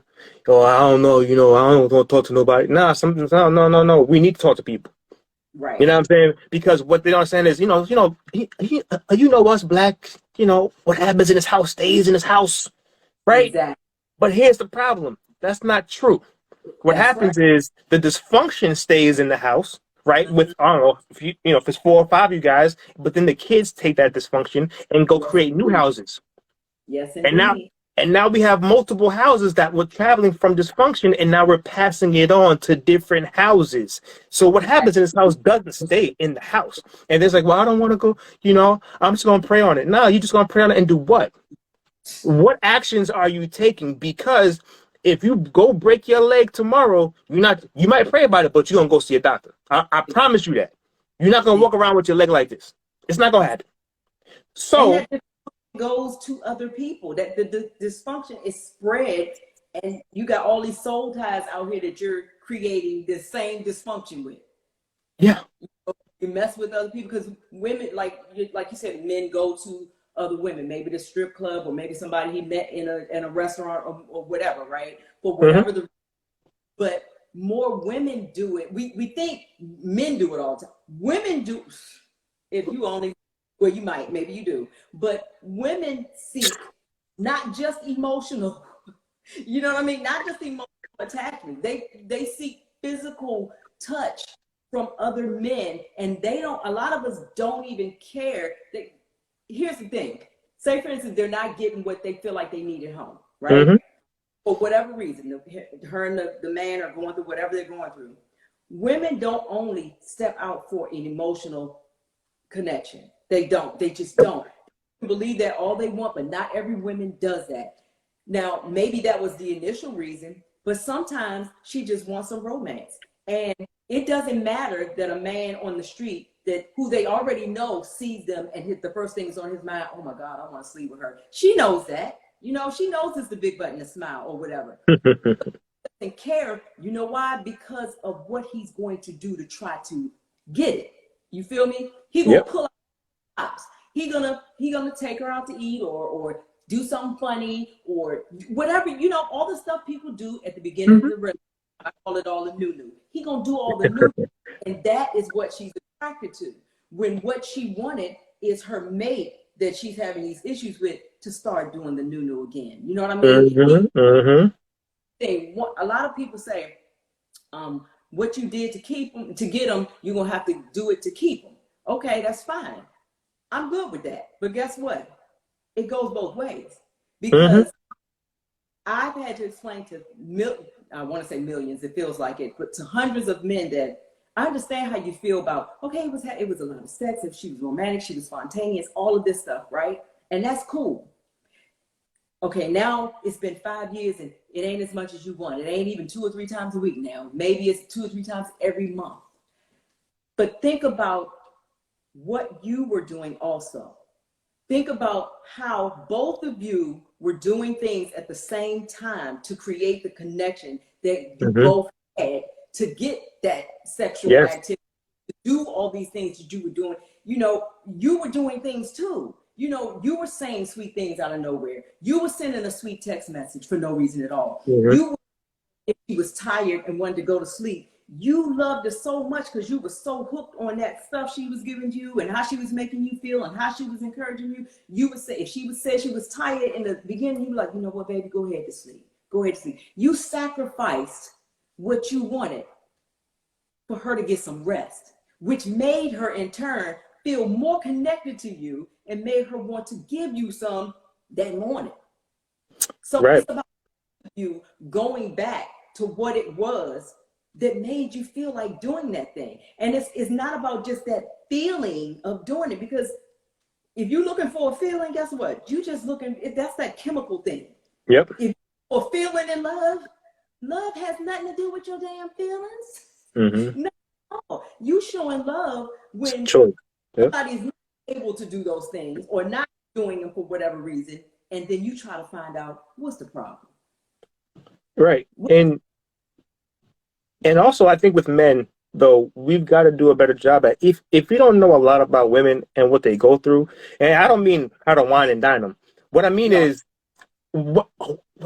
what they really go through, especially after they have children. There's postpartum depression. There's a lot of different things that a woman's body goes through. Sometimes she may go through different things with her body that she's no longer as confident as she used to be because her body looks different. Her body is responding different. There's a lot of things with women that you got to try to understand so that when changes come, you don't assume it's because she doesn't love you. You want to see like, okay, like what is going on, and you don't assume the worst, that she's being selfish or whatever the case is, and you got to say, all right, hey, what is going on? Like research, like there's tons of things out there that we can research about women, especially our women that we love, we care about, especially if they just have children, and just things when they hit a certain age, certain things, things with their mental health, their depression. There's a lot of stuff, intricate things that go on with women that sometimes if you take the time to find out, then you might say, okay, well, this could be more than just about me. You know what I'm saying? Like she could be going through a lot of things by herself. There's certain things that happen, like especially after a woman has a baby. It's just so much different things, and I think that we've got to do a better job of educating ourselves so that when things change or things start to become a little different, it's not just, okay, let me attack you or let me feel a certain way because, oh, like she don't love me anymore, or she might be cheating on me, or whatever the case is. It's like, hey, now there's times where that could be the case. I'm not saying that it's not, but there's so many other things that women go through that we've got to be able to give them grace and try to figure it out what's going on so that they can open up to you, so that you can be a safe space, so that she doesn't say, oh, he doesn't understand. He's not going to get it. He has no idea. Well, right? The but factor is what I don't like. It's sort of like women also need to understand that if you're saying no, it's the way you're saying no. If you're saying, oh, just get off of me. And then if he keeps bothering you, number one, if she says, I'll go her side first. If she says, I'm just tired. My body don't feel, I just feel tired. I'm not sick. I'm just tired. I've been up all day, hard day at work. My mind mentally, I'm just not there. So I just can't. If he says, but just a little bit, or whatever, let's just, what you're saying to her, you're not saying, but the word but says, I don't give a shit. Excuse my language. I don't give a crap about what you just said. I just need what I need to get. Now, it may not even mean that. He may not even realize but what she's hearing, what I just said makes no difference. As long as you get what you want, it doesn't matter how my body feels. That makes her feel unsafe. That makes her like you don't care about her body. Like if you don't care about her body, you're obviously not going to care about her heart. And then if you make a threat and say, what you don't do another woman with, then she's not safe because you're not protecting her heart. And with a woman, we have to realize that if he does not know this, if he says, if nothing's going on and you don't have to get up early the next day and you just ain't in the mood, your body ain't tired, ain't nothing wrong with you, you just don't feel like it. You just don't want to do it because you ain't in the mood. When he says, I want you so bad, it's been 2 weeks and I need to be with you. I just crave you and I don't want to be with nobody else. I want to be with you. You're my wife or you're my girlfriend. I just want you. And I'm, and the moment you say, well, I just don't feel like it, or hurry up, just do it. What you said to him was not that you are not in the mood, not that your body's sick. You said, I don't give a crap how you feel. I don't care about your needs. I ain't in the mood. That's all it is to it. You're saying so much more than I'm not in the mood. It's the way you said it. And then when you say you're in the mood, you're gesturing like he's just something you're trying to get off your back. Mm. Nobody that cares about you wants to feel like that. Nobody, no man that cares about you and who just wants you wants to feel like you're just doing it to get him off your back. It makes him low. And if you don't tell him, just explain to him, look, I need to be there mentally. I need to be stimulated. And my sensual side needs to be stimulated. I needed you earlier today to say, look, I'm looking forward to seeing you tonight. Bring me one rose. You can go on 7-Eleven, get a rose and bring it. I might not even like flowers, but just bring me one.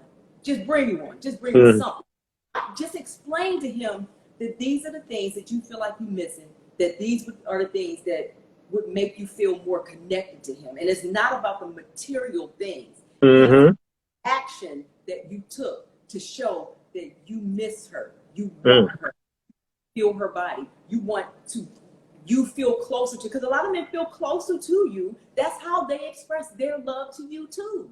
We want to act like women only fall in love in the bed. Are you serious? 2 months, my husband wouldn't even go. Well, he wasn't my husband. He wasn't going home in 2 months. I love you in 2 months. And it wasn't that, I'm not going to say, oh, I was putting it on him. Yeah, I was doing my thing. But he was connected to me, not just because of the sex. It was the sex and the closeness, the intimacy, talks, the way that I showed him that I loved him, the way that I massaged his shoulders, the way that I touched his bald head, the way that I kissed his forehead. He needed that connection just as much as I did. So it's something that I need also. Why not just tell him, I need this type of connection? You'd be surprised. He probably would say, you know what, I miss that too. That's what I miss. Maybe he just doesn't know how to tell you that he's missing the intimacy and not just the sex. And so women, we got to be sensitive to his needs too. We can't just say, I don't feel like it. I had a long day and da-da-da-da-da. That may be all true, and you may have a very valid reason for feeling that way. But what's wrong? You know what? I really don't feel good, and I want you. I want you just as much as you want me. But if you can just give me 2 or 3 hours, let me go take a long bath with some Epsom salt.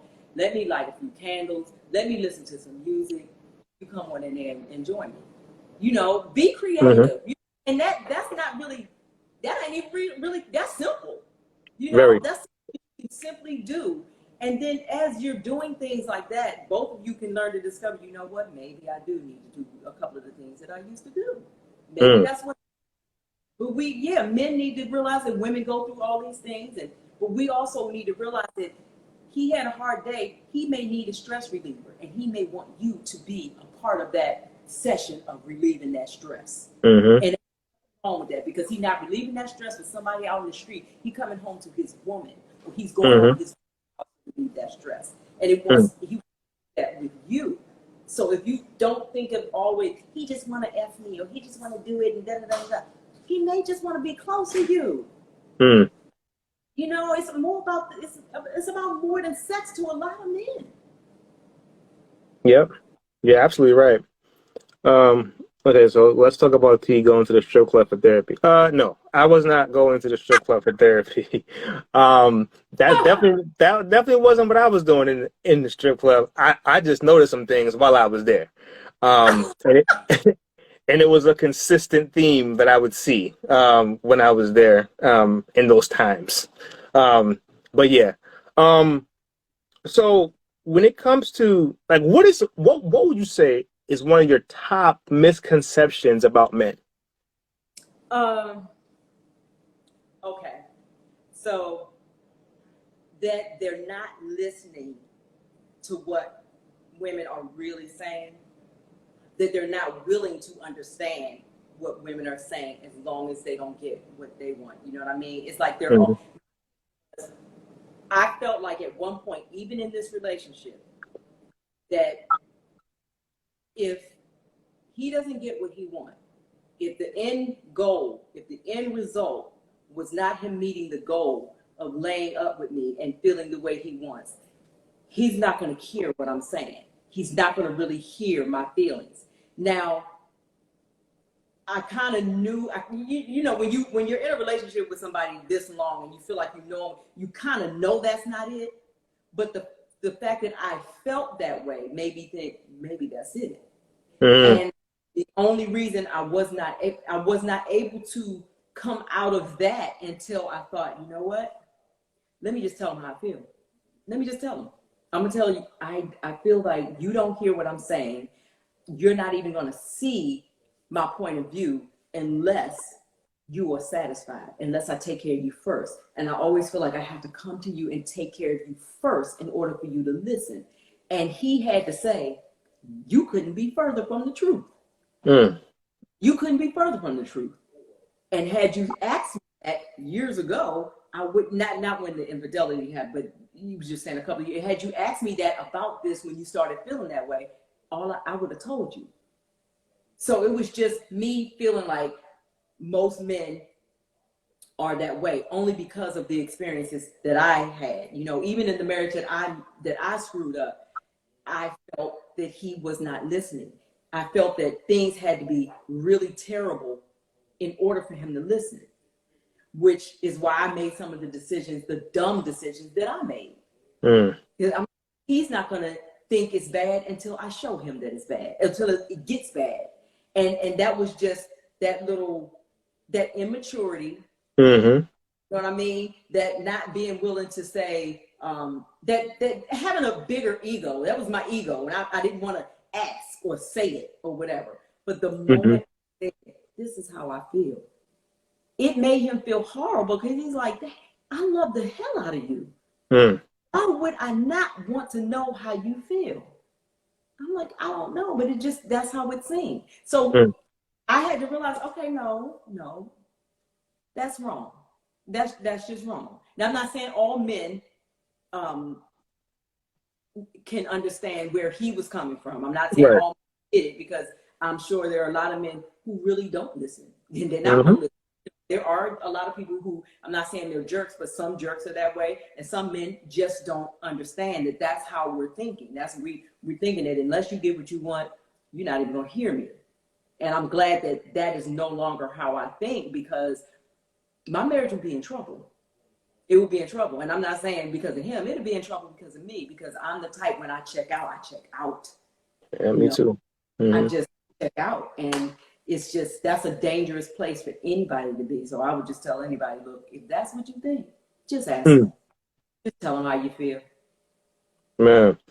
So when it comes to the disconnect, all right, because they're always, because listen, you're big on TikTok, so you see a lot of the fights and all these things that go on social media, men and women and people fighting in the comments, and you know it's like a WWE event. You know, it's crazy. And so where do you see is the biggest disconnect between men and women? Because there are a ton. But what do you see? Well, look, so this can go in so many directions, but I can tell you this. No, when people meet each other, all they're looking at is they see this outside thing. Right. They see the new of everything. They don't really see the trauma. You don't see, and everybody has something that they're dealing with, and it doesn't even have to be an ex relationship. Everybody's dealing with something. It could be something that his mama said to him, and the way she said it with her hand like this. All you have to do is say, oh, I don't know about that. Has nothing to do with what his mama did. This is about something totally different. But there's a part of the brain that doesn't realize that only computes that finger and makes him think about his mama. And he can take it in a negative way. And we're not looking at, okay, wait, I'm getting ready to jump into this thing with somebody and possibly exchange all this energy, exchange all these bodily fluids. And I don't really know anything about him. Not really.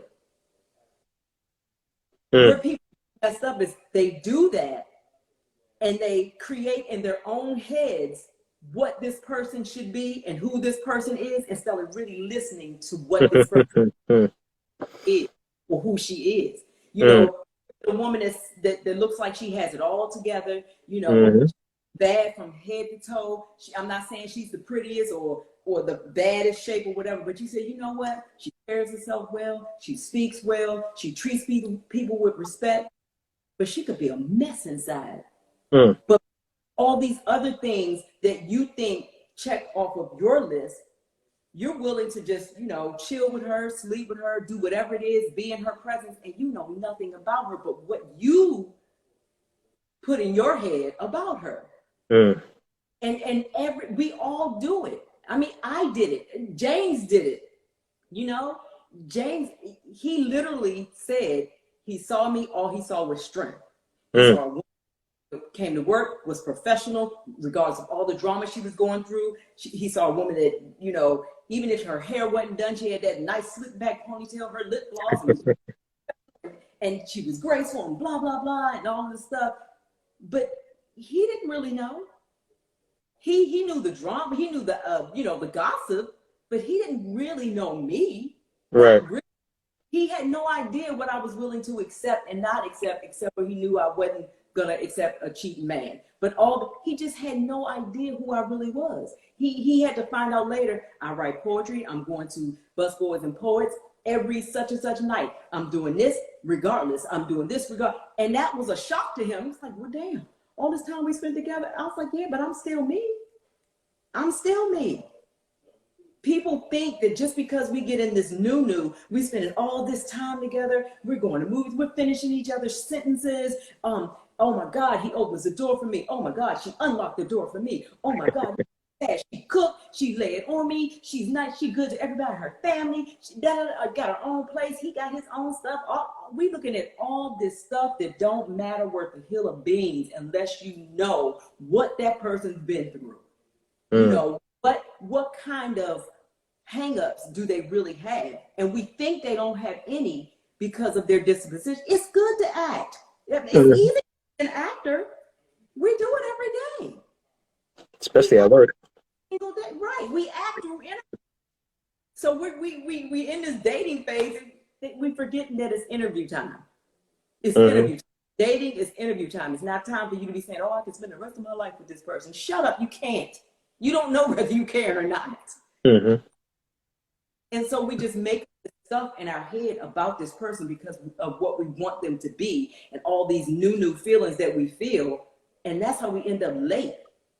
We end up finding, oh, you're not who you said you were. No, I'm not who you thought I was. I'm not who you envisioned, who you imagined I was. I'm not who you created in your head. That's who I'm not. And vice versa. Wow. Did I question? No. Yeah, no. You definitely answer my question, and I think that's where I think it's big for intentionality, right? Intentionality, right? I think, you know, how are you being intentional with the person that you're dating, right? What are you looking for? What are the things that you're truly want out of a partner, and is that really what you see, or is that what you want to see? Exactly. And that's right. What we do. Make up this stuff in our head, and then we get pissed when that person, it's kind of like when me and James went through our thing, and he was like, I'm still me. I'm still me. Well, he's trying to tell me I'm the me that you thought I was, and I'm telling him, no, the hell you're not. Right. I don't know I don't know who I love. I know who I'm hurt by, but I have no idea. I know who I thought you were, as far as that part of the relationship. But I don't know if I want to be with the person that I just found out you were, the person who can make this type of choice. And that's what we do when we think about all of these things that this person is, and we make up this fairy tale thing. And then when we really start learning that person, that's when most of us, well, you're not doing this anymore. Guess what? They probably wasn't really doing it before. You were making things that they were doing. He opened the door for you, and you act like he bought you a damn car. Wow. You know what I mean? Wow. Or she had sex in 30 days, and you act like Y'all did it every single day for 30 days. It's just one of those things where we just make so much more and we don't allow the person to show us who they are. And a lot of women, we talk so much on the dates. We don't give a man enough time to talk. We don't give him any space to talk, not realizing he wants to talk about himself. Let him talk. You know, he may not tell you certain things, but we just tell too much. And then we don't hear about who he is. So we make up that stuff in our own head. Wow. And so we let me introduce you to remember the couple that I was telling you about, my oldest daughter? Yeah. I can't see them though. But that's right. You can't see them. But actually bring them on camera because I think I'll be able to see them later. But yeah. So, this is my oldest daughter, Nikki, and that's Fiona, her partner, and this is what's going on. So they just coming back from her. These are the this is my oldest daughter, and I was talking about their relationship and how. Wow. We're at the basketball game. Oh yeah, my grandson had a basketball game. Oh, nice. Oh yeah, you are. But yeah, so I was telling you about how all of them are in bond relationships. Y'all here because I think he's recording. Okay, awesome. So Fiona, only 2 songs. I'm good about you. Oh, great. Well, go Get to meet you guys. I couldn't hear that. I said, go ahead. I'm sorry. They over. I'm done with them. What was your question? So, you know, I think it's super important to, you know, we see our partners, right? Like we go to the movies, we have dinner, we go on dates, right? You might even go to church with your partner, right? But do you really see your partner? Right. Right? Do you really know them? Do you experience them? Like, do you really deep dive with them? Like, you see them, you do a lot of activities together, you know, it's fun, you know, or shoot, you guys might even be living together, right? But do you really see them? And I think the important thing is for us to, whoever it is that we're with, is to really see them for them. Right. Right? What do you appreciate about them? No, I asked that question on one of my TikToks. Well, I asked them, why do you love your man? Your man wants to know why you love him. And one young lady was like, oh, he takes care of me and my son, and he pays the mortgage and all, you know, she named all these things that he does that has nothing to do with who he is as a person and where he's coming from. You know, why? I want to know why he's doing those things. You know, do you know why he's doing those things? I want to know, you know, I can tell you that I love my husband for the heart that he has for us, for the heart that he has for people in general, and for the fact that he is a man that's willing to say, you know what, I was wrong, or I was right, but I want to know how you feel about it. I love him being considerate, him knowing that he wants to protect my heart. He's gonna fight somebody if they try to come at Kimmie. I know that. He will beat down, no question. As he should. He'll take a bullet. But I love the fact that not just that he pays the bills and all that stuff. My thing is, he is a man who wants what's best for me. He craves what's best for his family. He craves what's best for everybody in his life. I saw the way he loved his mother before she passed. I saw the love for his little sister before she passed. I see the love that he gives to my daughters, and it has nothing to do. I always say, oh yeah, he paid for their colleges. Their father didn't pay for anything. He paid for their first cars. Their father didn't pay for anything. Yeah, I can say all that. That's fine. That's fine. But guess what? Kimmie was gonna make that happen whether he was here or not, because that's what that's the stock I come from. You know what I'm saying? They would have learned how to make their own money, which they all still did, and get cars and go to college. Yeah, we would have worked that out. The point was that he loved them enough to say, if you make the grade, I'm gonna make sure you go. He loved them enough to say, you know what? I need to talk to you because this is something you need to know. I need to tell you and how they treat you. I need to tell you about how much God loves you. He cares about their upbringing. He cares about their mind. He cares about me, my mind, my physical. He cares about where I am emotionally and mentally and what my dreams and goals are. I love the heart of that man because that is who he is. That he comes with me with intention of love, respect, and honor. And even that thing that he didn't erase that. Right. Now, it crushed it for a minute. It made me blind to it for a minute. Sure it did. But even that thing that he did, I was able to see why God was going to make it hard for me to leave or hard for me to put him out. Because he showed me that I did something awful, but I'm getting ready to show you that I'm not that awful. I'm not that awful choice. That's not who I am. And I loved his heart because in front of a room full of people, when I told this story and I got to that part, and then people in the audience are crying like, no, he didn't do that. I mean, they were shocked, just like you were. But he said, I need to tell you all, because a lady said, why did you do this to her? How could you be so good, then cheat on her? Why did you do it? What did she do? And he said, let me stop you right there. They asked me, and I said, well, why don't y'all ask him? And I brought him up on stage, shocked him, right? He stood up.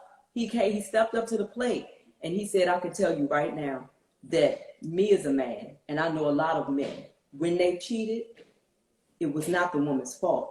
Now, there were reasons they cheated, but it would be selfish of me to say I cheated because she didn't do X, Y, and Z. I cheated because I'm selfish, because I chose to cheat rather than work on our issues. I step outside my marriage rather than do what a man is supposed to do to the person he committed himself to the person he promised he'd never do this to. She did not deserve, no matter what we was going through, she did not deserve me to take that action. What she deserved, that I was going to go outside the marriage, I should have dissolved this marriage and went outside and went somewhere else. She didn't deserve that. And it is not, I take full responsibility. Now see, Terrence, that right there, when I tell you that there were women and men in this audience praising God, one lady broke out into a praise dance because there were women and men of all ages, but some of these young women, it taught them so much. It taught them what to look for in a man. He's not perfect. Don't look at him as he's Superman. That's unfair. And it taught me, calling this man Superman is unfair. Right. Putting him in that category is unfair. It was unfair to him. Now, I can see him that way because I love him, but it's unfair that standard because he's not perfect. And I'm not saying you get past the cheat because you ain't Superman. Hell no, you don't. But what he showed me is his heart in that moment, because he was unwilling to allow a room full of people or me to take the blame for his actions. And I saw his heart. And even though I felt like I saw his heart before then because we had worked it out, I saw so much of his heart that day. I swear to goodness. When I tell you, we didn't go home that weekend. We stayed at the conference and stayed overnight, and I swear to God, the whole Hyatt Regency had to hear us.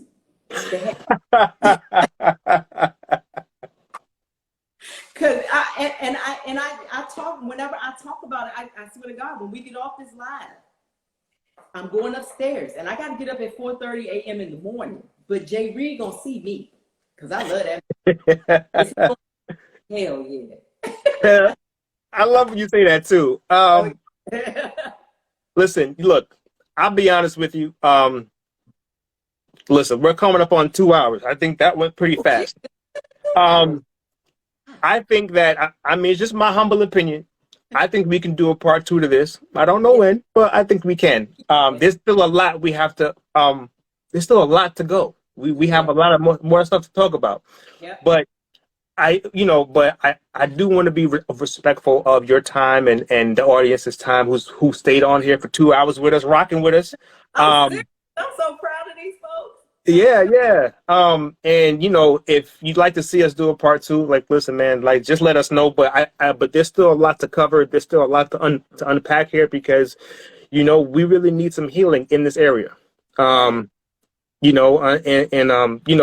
think that the conversations start with like this. The conversation starts with dialogue, just like this, where two people can have a open-ended conversation and share Non, ideas, share best practices, and testimonies.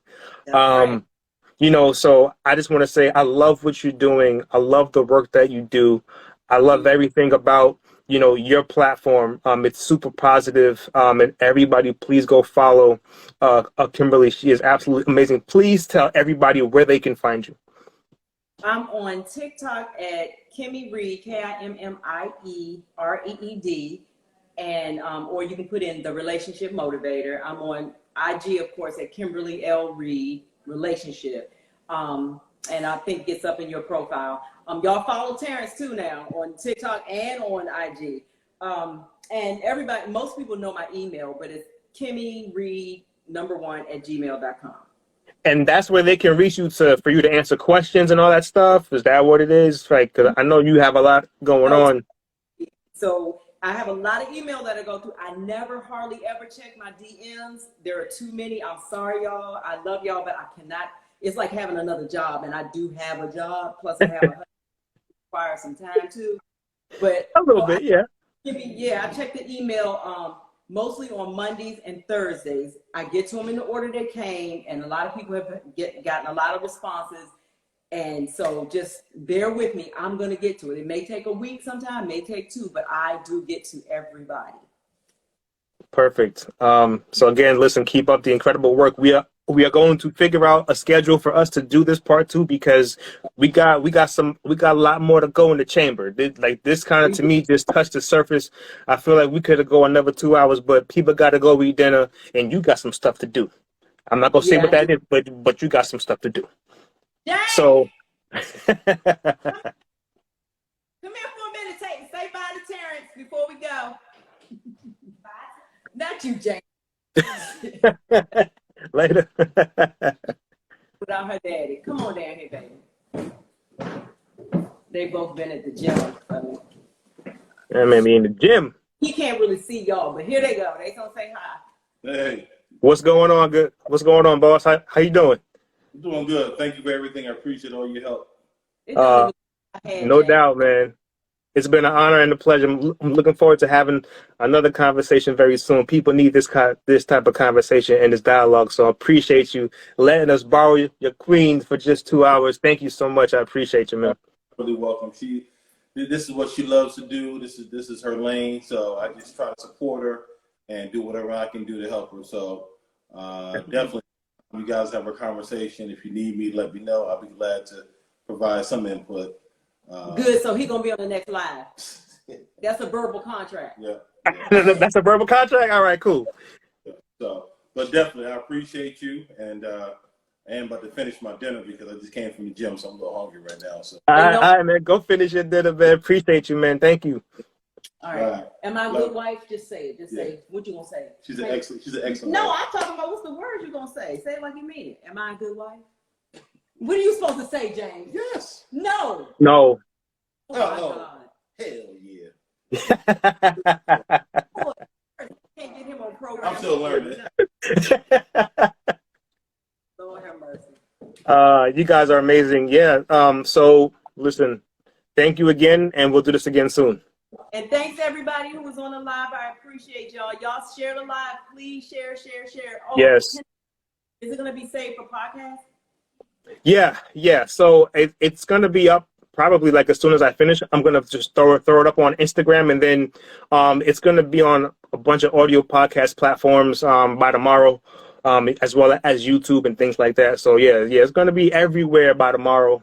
So all right. So y'all follow Terrence now. Y'all follow him because he's doing some positive things. I got a chance to talk to him the other day, and he's doing some positive. Maybe he has some friends to hook y'all up with too. Do you? I do got some friends. Yeah. Yes. Y'all up. Hey, let's do it. All right. Appreciate you. Bye-bye. Later.